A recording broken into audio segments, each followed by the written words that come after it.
আজকে বানাবো পাচন বা কাড়া। এটা সর্দি কাশি সময় খুবই উপকারী, আর এমনি সময়ও এটা বানিয়ে খাওয়া যায়।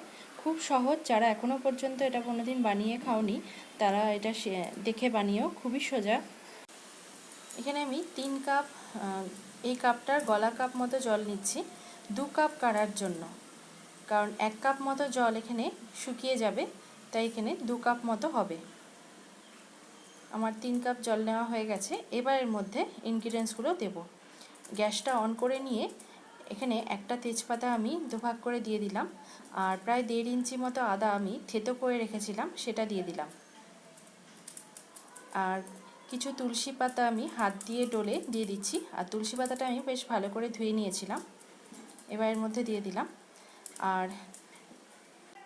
আর বড় চামচের 6 চামচ মতো এখানে তাল মিছরি ছিল, সেটা দিয়ে দিলাম। এটা কিন্তু হাই ফ্লেমেই রাখতে হবে, এখনও হাই ফ্লেমেই দেওয়া আছে।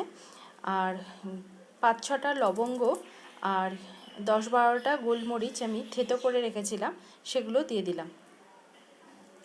গোলমরিচগুলো কিন্তু শুধু দিলে হবে না, আর লবঙ্গ ওগুলো একটু থেতো করে দিতে হবে। এবার বেশ ভালো করে এগুলো একসাথে ফোটাতে হবে, আর আমি এটা হাই ফ্লেমেই ফোটাচ্ছি। বেশ কিছুক্ষণ ফোটার পর দেখতে বেশ কালারটা চেঞ্জ হয়ে যাবে, আর বেশ অনেকটা জলটাও কমে আসবে, তারপর গ্যাসটা বন্ধ করতে হবে। আর এটা স্মেলটাও অনেকটা চেঞ্জ হয়ে যাবে।